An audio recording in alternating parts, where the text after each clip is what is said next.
Hello everyone, welcome back to another Newsletter Thursday day.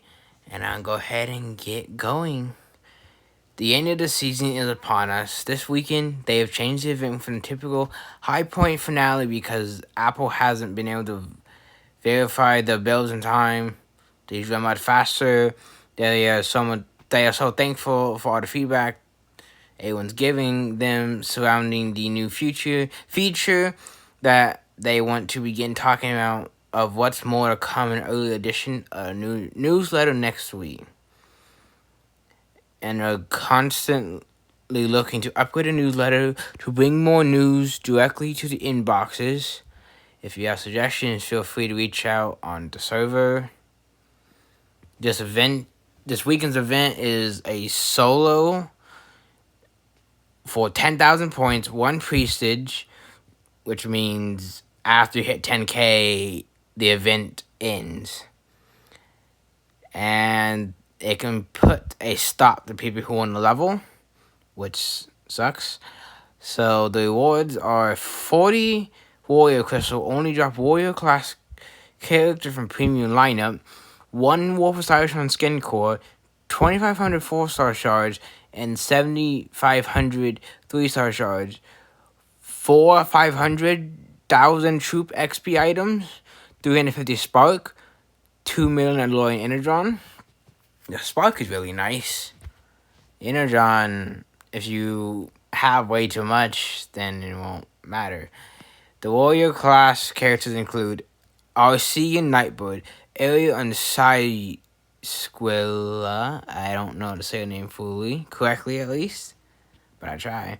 Bulkhead and Breakdown Prime, Dinobot and Dinobot 2, Drift and Barricade, Goldfire and Ramjet, Grimlock and Razorclaw, Hotspot and Tantrum, Inferno and Rodimus Unicronus, Ironhide and Bludgeon, Ironhide Beast Wars and Sequent, Jumpstream and Scrapper, Lightspeed and Iron Bison, Nose Cone and Drillhorn, Pipes and Headstrong, Pure Magma, Bone Crusher, Rook and Blot, Sidewipe and Off-Road Sludge, I think, is supposed to be that name. And Straxus, Slug, and Rampage. That's who I was thinking of when I saw it. As you can see, they have identical spelling, and one of them isn't correct. Trailbreaker and Exhaust, Twin Twist and Culligan. So this is the tier breakdown. It looks different from the last time, and it kind of looks better in my opinion. And it's all color-coded to see all of it. So for this event, just go at your own pace. And if you want to finish early and because you have other stuff to do, then do so. Or take all 3 days to finish it. Just depends on your very pace. Here are the battle zones, just no one points because it's non-mayhem. About the primes, they have been delayed until next week, as far as we know.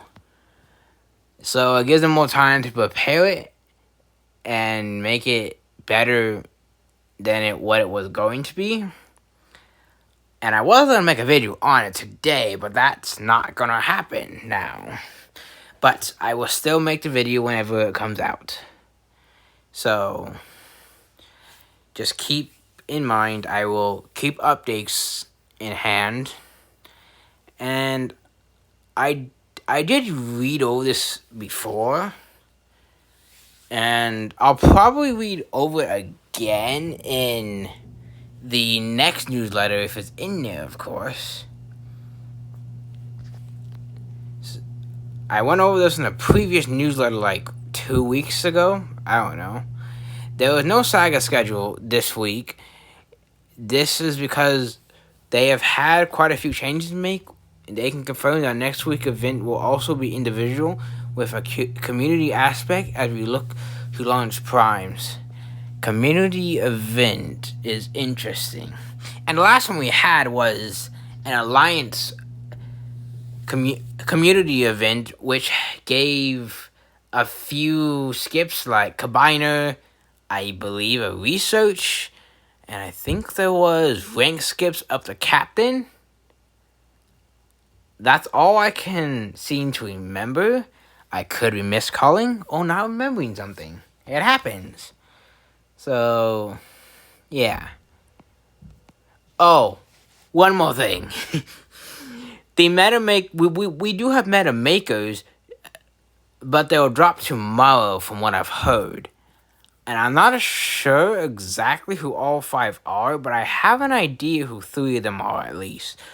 We have Swindle and Sunstreaker, Mindwipe and Cosmos, and who's the other one? Tantrum and Hotspot. At least that's is going off by what the last event's crystals had, and those three are in it, and they have not been in one yet. And I will update you guys which ones it is, so you guys know.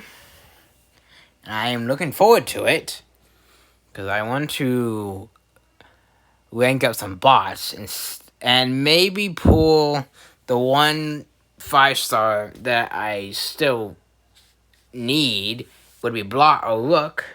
So, and I have Swoop or Scourge and Scrapnel and Bumblebee in that batch still. So, this can go one way or another. So, I'll hopefully find out what I end up getting. And that's really all I have for the newsletter. It was nothing too big. It was just really basic this time, which some weeks are, because there's not a lot of stuff to put in updates, but some weeks are better than others. And next week should, I quote, should have more interesting stuff instead of just the basic breakdown. And next week also will include the saga schedule. I'm excited to see that, so we'll have to wait and see what is in store for the next few weekends of events. And I'll see you guys in the next one. Have a good one.